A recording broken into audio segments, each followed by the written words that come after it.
Sa pambungad na eksena, ipinakilala sa amin ang dalawang high school na babae na nagngangalang Tomoko at Masami, na nasa bahay ni Tomoko para sa isang sleepover. Pinag-usapan ng dalawang magkaibigan ang isang videotape na ginawa ng isang batang lalaki sa Izu bago maghanda para matulog. Sinusumpa umano ang manunood ng tape na ito na pumanaw 7 araw matapos makatanggap ng nakakatakot na tawag sa telepono. Pagkatapos ay inamin ni Tomoko na noong nakaraang linggo lamang, siya at ang kanyang mga kaibigan ay nanood ng isang kakaibang videotape at pagkatapos ay nagkaroon ng isang nakakatakot na tawag sa telepono. Si Masami ay gumawa ng conclusion pagkatapos marinig ito na si Tomoko ay maaaring mapapahamak din sa isang kakilakilabot na wakas. Habang pinag-uusapan nila ang kanilang mga alalahanin, nakatanggap sila ng hindi inaasahang tawag sa telepono na nagpapadala ng panginginig sa kanilang mga gulagol. Nanginginig sila habang pinupulot ito. Ngunit sa kanilang kaginhawahan, ito ay mula sa ina ni Tomoko, na nagpaalam sa kanya na hindi siya babalik hanggang huli. Umalis si Tomoko upang kumuha ng inumin habang si Masami, na gumaan ang pakiramdam, ay nagtungo sa banyo. Napansin ni Tomoko ang TV na hindi makatwiran na nangyayari sa mismong sandaling ito. Mabilis niyang pinatay iyon at bumalik sa kusina para kumuha ng inumin. Pero maya-maya lang, nakaramdam siya ng presensya sa likod niya. Tumalikod siya at nasugatan siya nang bigla siyang inatake ng isang nakakatakot na aparisyon. Sa susunod na eksena, ipinakilala sa amin ang tiyahin ni Tomoko, si Reiko Asakawa, isang mamamahayag na nasa kalagitnaan ng pagsasagawa ng mga panayam sa mga dalagita. Inilarawan ng isa sa mga babae ang kaparehong sinumpaang pelikula at ang nakatatakot na tawag sa telepono na sumunod, na naghula ng kanilang nalalapit na pagkamatay sa loob ng 1 linggo. Malakas na nagtataka si Reiko kung may namatay na ba dahil sa sumpang ito. Sumagot ang batang babae sa pagsasabing ang isang estudyante sa high school at ang kanyang kasintahan ay malungkot na namatay at natuklasan sa kanilang nakaparadang sasakyan. Nang maglaon sa opisina, sinuri ni Reiko ang isang artikulo sa pahayagan na nagdedetalye ng pagkamatay ng isang 19 na taong gulang na batang lalaki at ng kanyang 17 taong gulang na kasintahan sa kanilang sasakyan.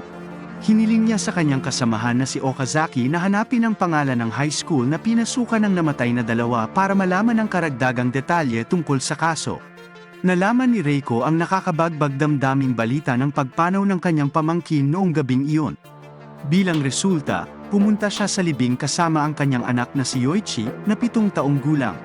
Si Yoichi ay bumisita sa silid ni Tomoko sa hagdan at sumilip sa paligid habang si Reiko ay abala sa pakikipag-usap sa mga miyembro ng pamilya.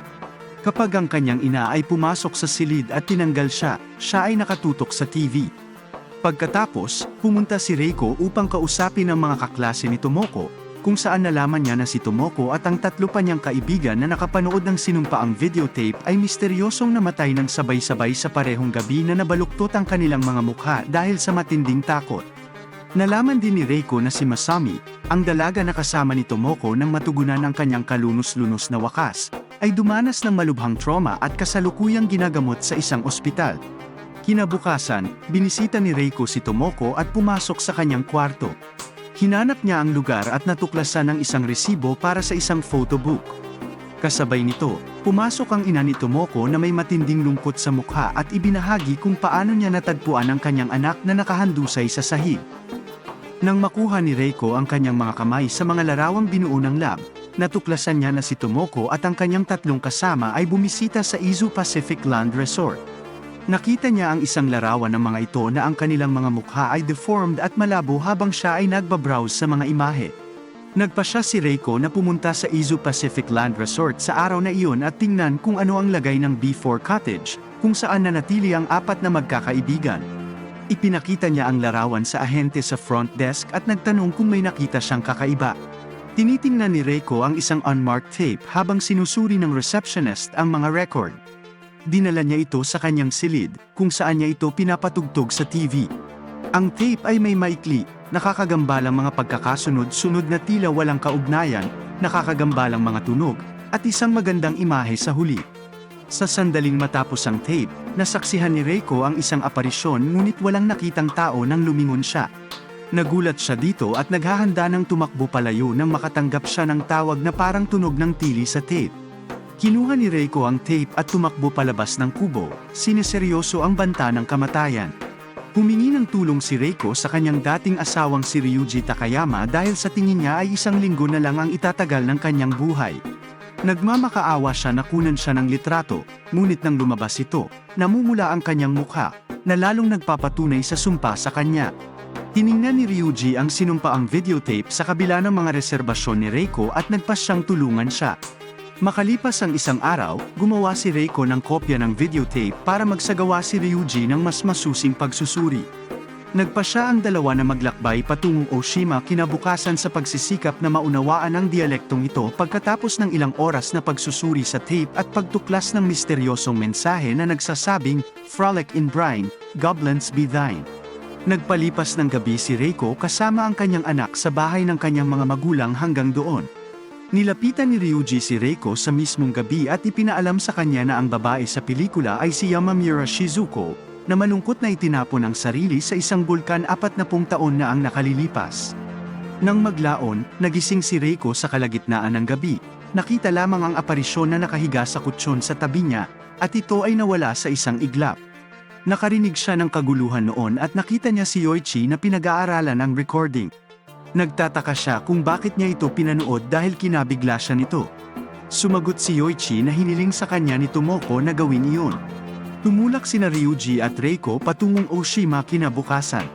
Habang papunta sila, inamin ni Ryuji na bumisita siya sa bahay niya kanina at may naramdaman siya na pinaniniwalaan niyang espiritu ni Tomoko.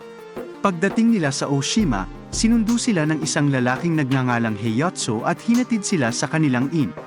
Habang nasa biyahe, nagtataka si Reiko kung bakit ginawa ni Shizuko ang hindi may isip, at ipinaliwanag ni Ryuji na siya ay baliw na baliw.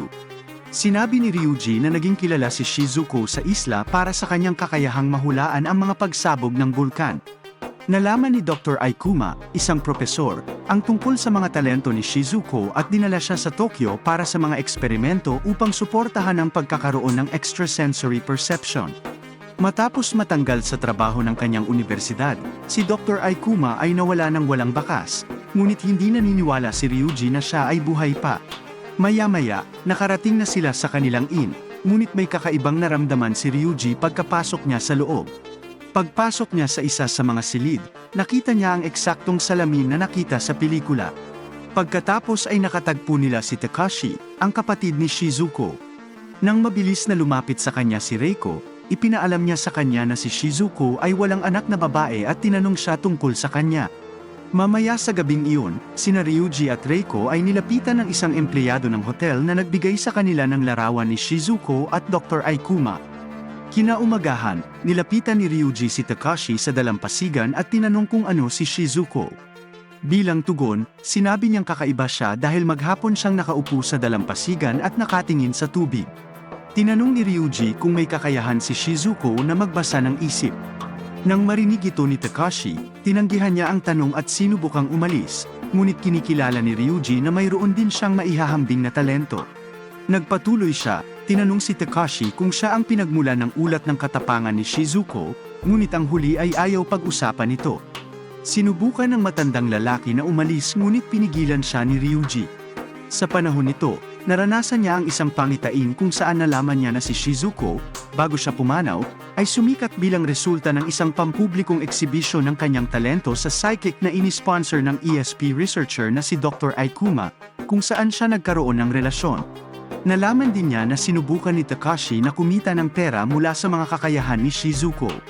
Sinamahan sila ni Reiko sa gitna ng mga pagtuklas na ito at nakita rin ang flashback. Inakala ng lahat sa audience na si Shizuko ay gumagawa lamang ng mga magic trick para lokohin sila sa pag-iisip na wala siyang espesyal na kakayahan.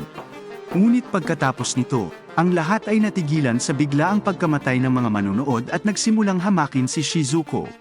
Tinanong ni Shizuko ang kanyang anak na si Sadako kung ginawa niya ito nang makita siya doon sa parehong sandali. Dito, napagtanto ni Ryuji na si Sadako ay maaaring pumatay ng mga tao sa lakas ng kanyang pag-iisip at malamang na ginawa niya ito dahil hindi niya matiis na marinig ng grupo ang paghamak sa kanyang ina.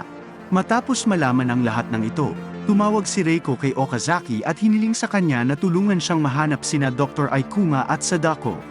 Maya-maya, tinawagan muli ni Okazaki si Reiko at ipinaalam sa kanya na wala sa kanila ang natagpuan.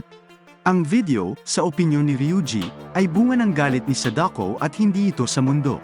Sinabi niya na isinumpa ni Sadako ang grupo. Ilang sandali pa, pumasok ang isang lalaki at sinabi sa kanila na natigil na sila sa isla dahil nakansela na ang lahat ng mga bangka dahil sa paparating na bagyo. Ang balitang ito ay nagpalungkot kay Reiko, na iniisip na isang araw na lang ang natitira upang mabuhay at maaaring hindi na makita ang kanyang anak. Makalipas ang ilang sandali, biglang napagtanto ni Reiko na si Ryuji ay hindi nakatanggap ng tawag sa telepono gaya ng ginawa niya habang nasa cabin sa Izu Pacific Land Resort pagkatapos manood ng sinumpaang pelikula. Nang marinig ni Ryuji ang impormasyong ito mula sa kanya, may nag-click sa kanyang utak. Matapos ang matagalang pag-aaksaya ng oras sa pagsusuri, kanyang naipahayag na maaaring ang mga taong nanood ng pelikula roon ay ang mga pinatay. Si Sadako mismo ay namatay sa site kung saan matatagpuan ang kasalukuyang Izu Pacific Land Resort.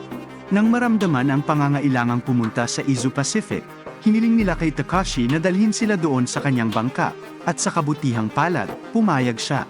Pagdating nila doon, bumili si Ryuji ng mga kailangan sa malapit na tindahan, at umalis sila para hanapin ang resort. Nagtatanong siya tungkol sa panonood ni Reiko sa video habang naglalakbay sila dahil ngayon na ang cut-off para magsimula ang sumpa nito. Tumugon siya sa pamamagitan ng pagsasabi sa kanya na napanood niya ito sa mga alas 6:30. Dumating sila sa kanilang destinasyon at nakahanap ng selyadong balon sa crawl space ng cabin. Nang ilapat nila ang kanilang mga kamay sa balon, mayroon silang isa pang pangitain kung saan marahas na binugbog ni Dr. Aikuma si Sadako bago pilitin siyang ibaba sa balon at ikinulong siya doon. Pagkatapos noon, nagawa ni na Ryuji at Reiko na buksan ang takip ng balon at kahit papaano ay tinanggal ito. Pumasok si Ryuji sa loob, kung saan nakita niya ang mga labi ng mga sirang kuko ni Sadako sa mga dingding, na nagpapahiwatig ng kanyang desperadong pagtatangka na umakyat. Determinado na mahanap ang mga labi ni Sadako, sinimulan ng dalawa ang proseso ng pag-drainin ng balon. Nanghihina si Reiko habang papalapit na ang oras ng alas 7 dahil sa kanyang labis na pakiramdam ng napipintong kamatayan. Pagkatapos ay lumabas si Ryuji mula sa balon at binuhay siya pabalik. Tila sumuko na si Reiko nang yayain niya itong pumasok sa balon at kumpletuhin ang proseso ng pagpapatuyo. Bilang resulta, napaisip siya ni Ryuji kay Yoichi na hinihikayat siyang magpatuloy. Sa pagpapatuloy ng proseso ng pag-draining, si Reiko ay nakagawa ng isang malungkot na pagtuklas. Ang buhok ni Sadako ay lumabas mula sa balon, at hindi nagtagal, ang kanyang bungo ay lumabas sa tubig. Napansin ni Ryuji na lumipas na ang deadline nang walang anumang negatibong epekto kay Reiko pagkaraan ng ilang sandali. Napagpasyahan nila na ang sumpa ay inalis bilang resulta nito. Sa kalagayan ng insidenteng ito, nagpakita ang mga pulis, at ibinalik ni Ryuji si Reiko sa kanyang bahay. Kinabukasan, nasa trabaho si Ryuji nang matuklasan niya ang isang hindi kasiya-siyang pangyayari. Ang kanyang telebisyon ay misteryosong bumukas, ipinapakita ang balon na itinampok sa dulo ng sinumpaang videotape. Si Ryuji ay nanonood ng TV habang ang mapaghiganting espiritu ni Sadako ay nagmumula sa balon at gumagalaw patungo sa kanya, na sinisindak siya hanggang sa punto kung saan siya ay pinatay. Ang huling pakiusap ni Ryuji ay narinig sa telepono ni Reiko, na sinusubukang makipag-ugnayan sa kanya sa parehong oras. Siya ay nagmamadaling pumunta sa kanyang bahay, ngunit ang bangkay ay inalis na ng mga pulis. Pagkatapos ay pumunta siya upang kunin ang videotape at ibinalik iyon. Naguguluhan sa katotohanan na ang sumpa ay tila naalis sa kanya ngunit hindi mula kay Ryuji. Pinag-iisipan ni Reiko ang mga dahilan sa likod ng pagkakaiba-iba na ito. Hindi nagtagal, nag-materialize ang multo ni Ryuji sa kanyang likuran at itinuon ang kanyang atensyon sa kanyang bagahe. Isang duplicate ng orihinal na videotape ang nakita niya nang buksan niya ang bag. Sa huli, siya ay dumating sa conclusion na ang tunay na paraan upang alisin ang sumpa ay upang kopyahin ang tape at ipakita ito sa ibang tao sa loob ng 7 araw, na nagpapatuloy sa walang katapusang cycle ng sumpa. Sa kaalamang ito, nagmaneho si Reiko sa bahay ng kanyang ama upang ipakita sa kanya ang recording sa huling pagsisikap na iligtas ang kanyang anak.